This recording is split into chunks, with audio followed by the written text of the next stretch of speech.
حضور فرمانے لگے میں نے سنا ہے کہ عشاء کی نماز پڑھ کے سو جاتا ہے اور فجر تک سویا ہی رہتا ہے، اسے چاہیے کہ تہجد کے وقت اٹھا کرے، اللہ کی بارگاہ میں حاضر ہوا کرے، آہوزاری کرے، سجدے کرے، عبادت کرے، اٹھتا ہے اور فجر میں جا کے اٹھتا ہے۔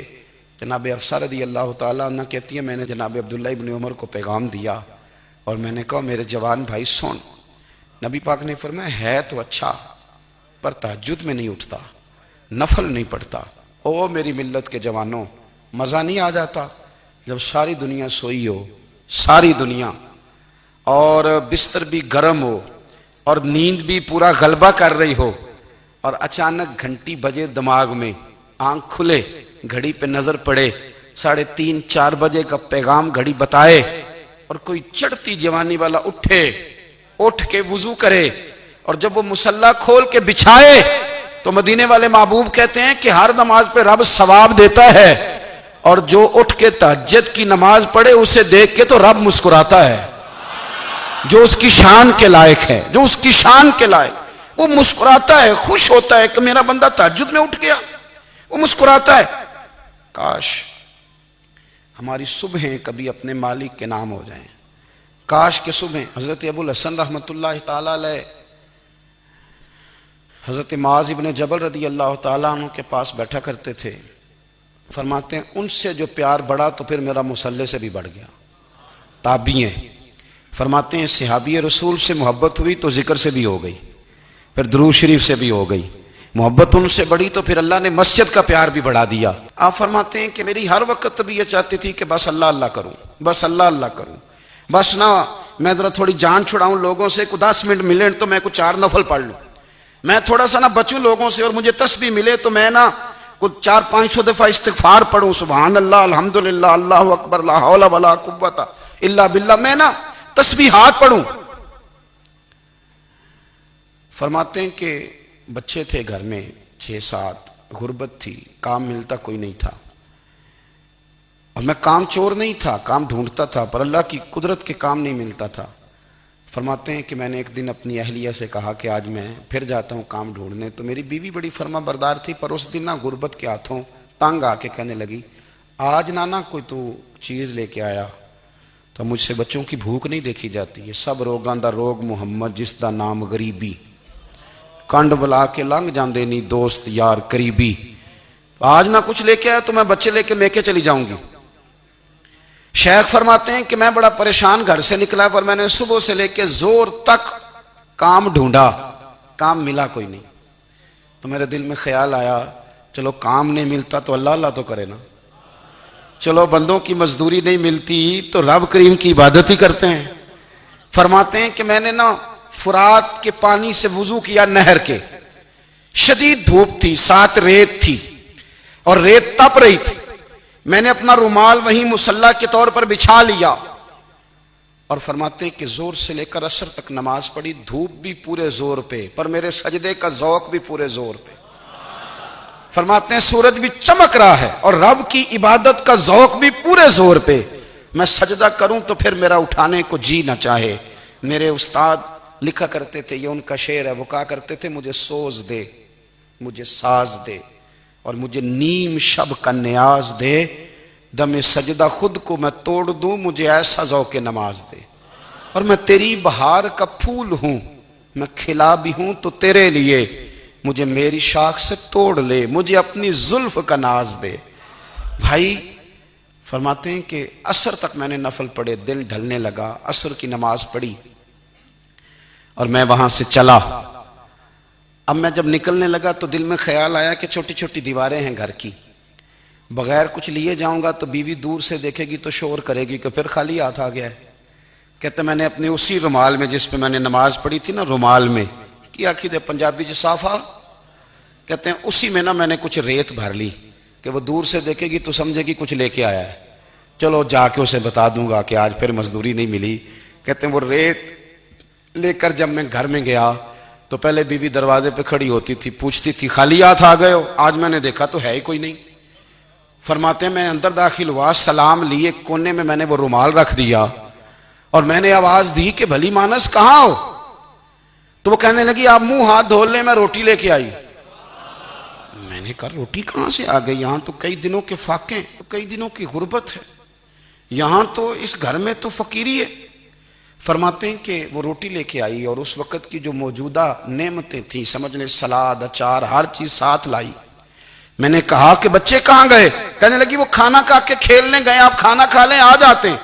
کھانا اس نے چن دیا۔ میں نے حیرت انگیز لہجے میں ساری نعمتیں اپنے دسترخوان پہ دیکھ کر کے بیوی سے پوچھا یہ کہاں سے آیا کھانا؟ بچوں کو تو نے کہاں سے کھانا کھلایا؟ یہ سارا کچھ کیسا ہے؟ تو کہنے لگی پتہ نہیں آج آپ کس کریم کی مزدوری کرنے چلے گئے تھے، پتہ نہیں کس کریم کی، میرے گھر میں تو اتنی نعمتیں آئی ہیں کہ مجھ سے سنبھالی نہیں جا رہی، اتنا اناج ہے، اتنا گندم ہے، کس کریم کے دروازے آج چلے گئے تھے؟ یہ کہتے کہتے وہ اٹھی اور اٹھ کر کے کہنے لگی پہلے بڑا کچھ آیا تھا، اب کیا لے آئے ہو؟ اور جا کر کے نا اس نے وہ ریت والا رومال کھولا، کہنے لگے میں تو لے کے آیا تھا ریت، تو میرے رب نے اسے بھی سونے اور ہیرے بنا دیا تھا۔ جب آپ کی توجہ اللہ کی جانب، میرے نبی پاک صلی اللہ تعالی علیہ وسلم نے فرمایا ہر چیز اپنے رب سے مانگ، ہر چیز مانگ، ہر چیز مانگ۔ یا رسول اللہ کیا کچھ؟ میرے محبوب نے فرمایا تیرے گھر میں نمک بھی ختم ہو جائے تو وہ بھی اپنے رب سے مانگا کر، تو مانگنا وہ تجھے دے گا، تو اس کی بارگاہ میں کشکول طلب دراز تو کرنا۔ اور ترمذی شریف میں عجیب لفظ ہیں، رسول کائنات نے فرمایا، رب کریم فرماتا ہے جب میرا بندہ ہاتھ اٹھاتا ہے نا تو مجھے حیا آتی ہے کہ میں خالی کیسے لوٹا دوں اس کے۔ اتنے بڑے بادشاہ کی بارگاہ میں، او بھائی لوگوں سے عزتیں تلاش کرتے ہو تو وہ کیا تمہیں عزت دیں گے؟ وہ تو کل اچھا کہتے ہیں پرسوں برا کہنے لگ جاتے ہیں۔ لوگوں کے سامنے گڈ بک میں آنا چاہو گے تو وہ تو سویرے تمہارے بارے میں کچھ کہیں گے، شام کچھ اور کہیں گے۔ اپنی روحانی زندگی آباد کریں، اپنے مسلح کو وقت دیں، اور دنیا سے چھپ کر اس موبائل کو بند کر کے اور اپنے آپ سے بھی چھپ کے اور تنہا ہو کے چھپا کے سارا کچھ اپنے آنسو اپنے رب کی بارگاہ میں پیش کریں، اس کے حضور حاضری دیں۔ سنو نا ترمذی کی حدیث، اور اسے یاد رکھنا، نبی پاک علیہ السلام نے فرمایا اپنے دکھ لوگوں کے سامنے نہ بیان کرنا، سیٹھوں نوابوں کو نہ بتاتے پھرنا، دنیا داروں کے سامنے جا کے نہ رونا کہ میں تکلیف میں ہوں۔ فرمایا اگر دنیا داروں کو دکھ بتاؤ گے رب تمہیں کبھی غنی نہیں کرے گا، اور لوگ ہیں کہ الٹا مذاق اڑائیں گے۔ آپ کی جس سے بڑی پکی یاری ہے نا، پکی، وہ تب تک پکی ہے جب تک آپ نے 50,000 مانگا نہیں، اور جس وقت آپ نے کہہ دیا کہ میں مجبور ہوں میری مدد کر تو پھر ختم ہو گئی دوستی۔ لوگوں کی تعلقات آپ کے ساتھ تب تک ہیں جب تک آپ ان سے کوئی ضرورت وابستہ نہیں کرتے۔ کریم محبوب فرمانے لگے بندوں کے سامنے دکھ نہ بیان کرنا، اللہ تجھے کبھی غنی نہیں کرے گا، تو اپنے دکھ اپنے رب کو بتا، تو دعائیں مانگ، تو اس کی بارگاہ میں حاضر ہو، تو اس کے حضور عرض کر۔ فرمایا اپنے دکھ اپنے رب کو بتا، وہ جلدی کرے یا دیر سے کرے تجھے ساری دنیا سے بے نیاز کر دے گا، تجھے کسی کا محتاج نہیں رہنے دے گا۔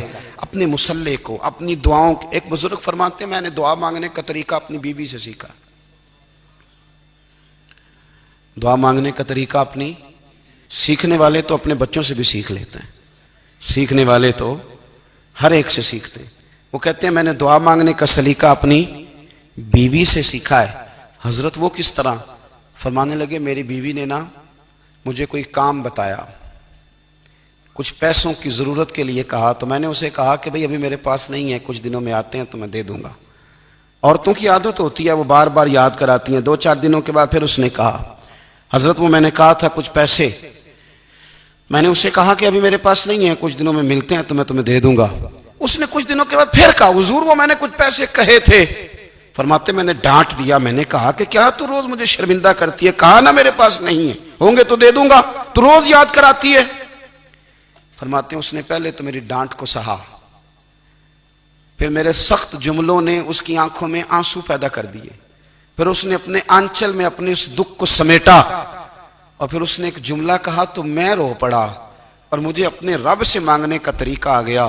مجھے کہنے لگی حضرت جی آپ نے ڈانٹ دیا میں نے سہ لیا، پر آپ ہی میرے شوہر ہیں، بتائیں نا آپ سے نہ کہوں تو میں کس سے جا کے کہوں۔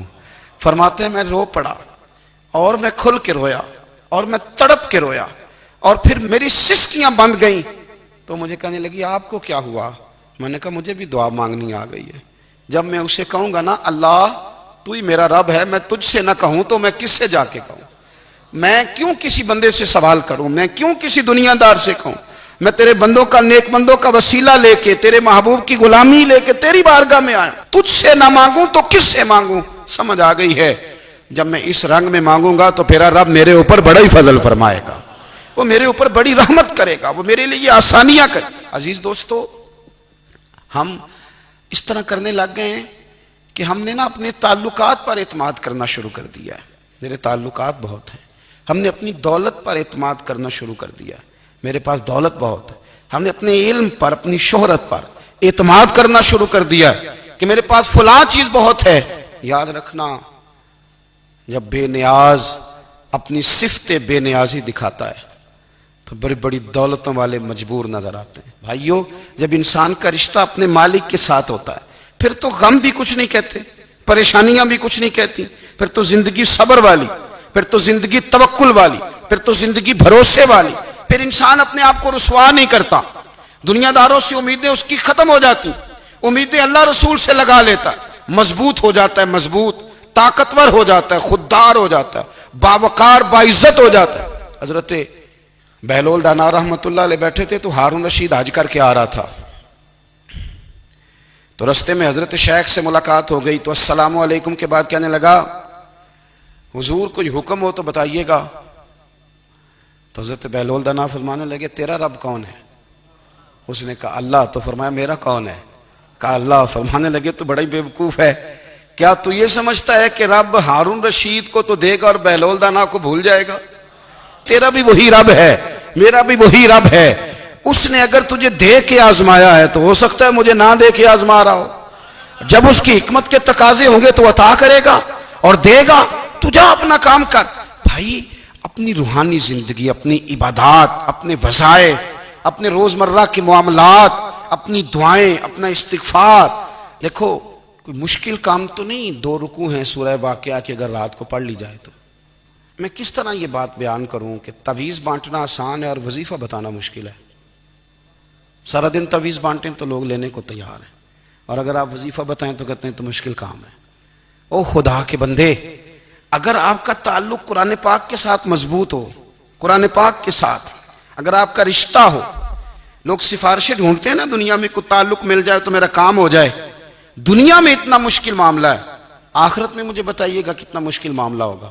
میرے نبی پاک صلی اللہ تعالی علیہ وسلم نے فرمایا، جو لوگ سورہ ملک پڑھا کرتے تھے نا، سورہ ملک، یہ سورت ملک قیامت میں ان کی سفارش کرے گی، اور اس طرح کرے گی کہ کہے گی اے اللہ یہاں اس بندے کو جنت میں داخل کر دے یا مجھے قرآن پاک سے علیحدہ کر دے، تو رب فرمائے گا جا اس کا دامن تھام کے اسے جنت تک پہنچایا۔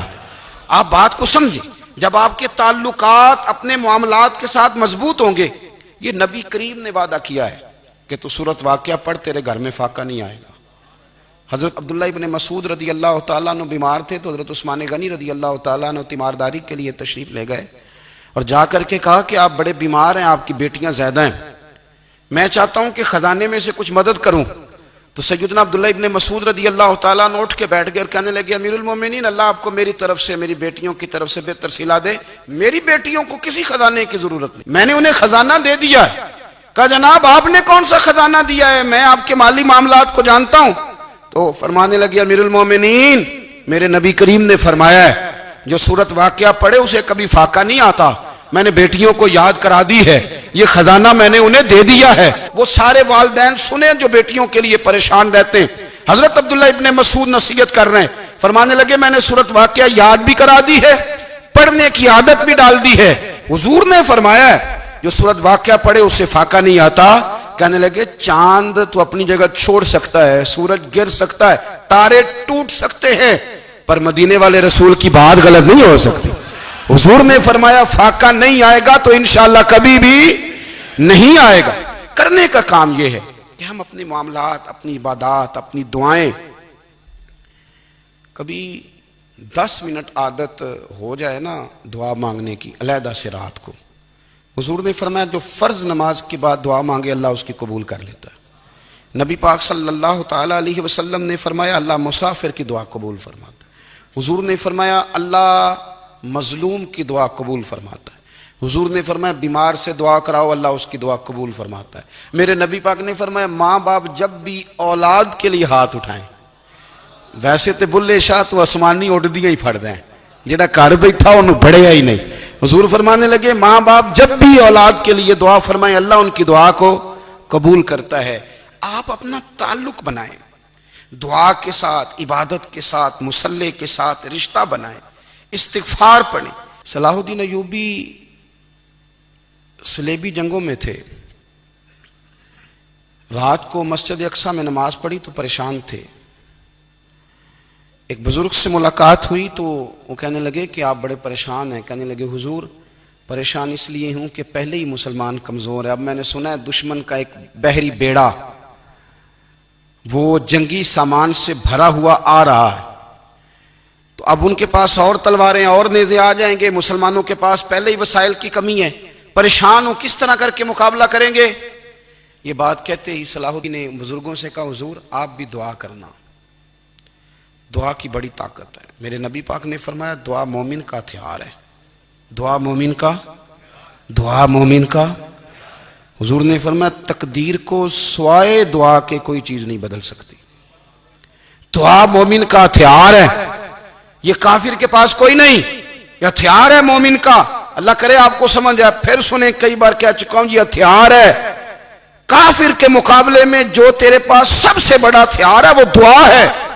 دعائیں کرانی چھوڑ دی، کرنی چھوڑ دی، لینی چھوڑ دی۔ حضرت سیدنا انس بن مالک رضی اللہ تعالیٰ عنہ فرمایا کرتے تھے میں نے وہ رنگ دیکھا ہے جب حضور دعا مانگتے تھے اور حضور کی مقدس آنکھوں میں آنسو بھی ساتھ ہی بہا کرتے تھے، میں نے وہ انداز دیکھا ہے۔ تو صلاح الدین ایوبی بزرگ سے کہنے لگے آپ بھی دعا کیجیے، اور خود رونے لگے اور سر سجدے میں رکھ کے رونے لگے، اور عشاء سے لے کر فجر تک روئے، خوب روئے۔ صبح وہ بزرگ آئے تو صلاح الدین ایوبی کا خوبصورت اور ہنستا ہوا چہرہ دیکھا، کہنے لگے آپ بڑے خوش ہیں، رات تو میں نے بڑے روتے ہوئے دیکھا تھا۔ تو کہنے لگے حضور وہ جو بحری بیڑا آ رہا تھا نا وہ پانی میں ڈوب گیا ہے، اب وہ نہیں آ رہا، ابھی خبر آئی ہے تو میں بڑا خوش ہوں۔ بزرگ کہنے لگے اٹھ سینے سے لگ اور سن ایک بات، وہ بحری بیڑا پانی میں نہیں ڈوبا، وہ تیرے آنسوؤں میں ڈوب گیا ہے، وہ جو تو رات رویا ہے نا رب کریم کی بارگاہ میں تو وہ ڈوب گیا ہے۔ بھائی اپنا مصلی کا، عبادت کا، وظائف کا، اللہ اللہ کا سلسلہ اس کو مضبوط کریں، اپنی دعاؤں کے تعلق کو مضبوط کریں۔ دعائیں بڑے انقلاب برپا کر دیتی ہیں۔ ہم تھوڑے تھوڑے نا جب سے خشک ہوئے ہیں نا، خشک، اور میری تو جماعت ہی صوفیاء کی جماعت تھی، ہم تو داتا علی اجمیری کی جماعت سے، ہم تو خواجہ اجمیری کی جماعت سے، ہم تو شیخ احمد فاروق سرہندی کی جماعت سے، ہم تو صوفیاء کی جماعت۔ ہماری جماعت نے بھی وہ تعلق جو ہمارے بزرگوں نے بنایا تھا۔ بزرگ اللہ کے قریب کیسے جاتا ہے؟ ہمارے یہاں نا بہت سارے لوگ کہتے ہیں جی نظر ہو گئی تو کام ہو گیا۔ بھائی جو بخاری مسلم میں طریقہ ہے نا اللہ کا قرب پانے کا وہ تو نفل ہے۔ نبی کریم علیہ الصلوۃ والسلام نے فرمایا بندہ نفلوں کے ذریعے رب کے قریب جاتا ہے، اور اتنا قریب جاتا ہے کہ پھر اللہ اس کی زبان بن جاتا ہے، اللہ اس کی آنکھیں بن جاتا ہے، کان بن جاتا ہے، ہاتھ اور پیر بن جاتا ہے۔ تو یہ تو عبادت ہے، یہ تو اللہ کی بارگاہ کی حاضری ہے جو آپ کو اللہ کے قریب کرے گی۔ تو اپنے نماز کو اہمیت دے کے ادا کریں، نمازیں موبائل بند کر کے ادا کریں۔ لیکن نا کچھ لوگ کہتے ہیں مجھے ٹائم نہیں ملتا نماز کا، تو میں کہتا ہوں یہ آپ نے بڑی جرت کی بات کی ہے۔ مجھے کو میرا پیر بھائی کہہ دینا میرے پاس ٹائم نہیں ہے آپ کو ملنے کا، تو میں کہتا ہوں آج کے بعد آنا ہی نہ۔ تو کیا سمجھتا ہے، تو بہت بڑا آدمی ہے، تیرے پاس ٹائم نہیں ہے اور ہمیں ملنے کا ٹائم، موج کر۔ تو آپ نے اللہ رسول کو کہہ دیا ٹائم نہیں۔ اور عجیب فلسفہ ہے نا، کہا جائے نماز پڑھنے آؤ تو کہتے ہیں کپڑے ٹھیک نہیں، اور کہا جائے کہ آؤ ذرا دعوت پہ چلیں تو کہتے ہیں ایک منٹ ٹھہر میں کپڑے بدل کے آیا۔ نماز کے لیے کہا تو کہتا ٹھیک نہیں، دعوت کے لیے کہا تو کہتا میں ذرا تیاری کر لوں، یوں جانا مناسب نہیں۔ یہ معاملہ ٹھیک نہیں۔ رب تو فرماتا ہے کہ جب تم مسجد میں آئے تو زینت اختیار کر کے آ، خوب ذوق سے دعا مانگیں، خوب شوق سے نماز پڑھیں، خوب استغفار کا مزاج بنائیں۔ آپ لوگوں کے بیچ رہ کے سکھ حاصل کرنا چاہتے ہیں، لیکن آپ کو پتہ ہے کئی مہینے غار حرا میں رہنا بھی مدینے والے محبوب کا طریقہ ہے۔ ہر سال اعتکاف بیٹھنا الگ سے، یہ بھی حضور کا طریقہ ہے۔ مسجد نبوی کے اندر دروازہ کھلتا تھا نبی کریم کا، پر گھر کے اندر نفل پڑھے نبی پاک نے۔ اور حضور فرماتے ہیں کچھ نفل نماز گھر میں بھی پڑھا کرو، گھر کو قبرستان نہ بناؤ۔ ہمارا گھر اللہ کے ذکر سے آباد ہوگا۔ اگر ہم نماز پڑھیں گے نا میں جب سنت پڑھنے کے لیے گھر میں کھڑا ہوتا ہوں تو میرا جو 2.5-3 سال کا بیٹا ہے نا، وہ بھی میرے ساتھ نماز پڑھنی شروع کر دے. اسے پتہ کوئی نہیں نماز کیا ہوتی ہے، لیکن وہ بھی نا سجدہ نہ بھی کرنا ہے تو ساتھ لیٹ ضرور جاتا ہے. پتہ چلا بچے لیکچر دینے سے نماز نہیں پڑھتے، نماز شروع کر دیں تو بچے بھی شروع کر دیتے ہیں. ہم جب پریشان ہوتے ہیں تو لیکچر دیتے ہیں، تو لیکچر تو باہر شاید چل جائے، گھر میں کیسے چلے گا؟ گھر میں تو عمل چلے گا. تو میرے عزیز، آج کے اس روحانی اجتماع میں ہمارے دوستوں نے جو محنت کی، ہم نے بار بار اپنی نیت سے پوچھا خدا ہمیں معاف کرے اگر کوئی ذاتی شہرت ہے، کوئی ہمارے ذاتی مفادات ہیں، رب ہمیں ہدایت دے. ہماری یہ خواہش تھی کہ روحانی اجتماع ہمیں تھوڑا سا اللہ اور اس کے رسول کے جانب مائل کرے، کچھ ہمارا رشتہ مصلی کے ساتھ مضبوط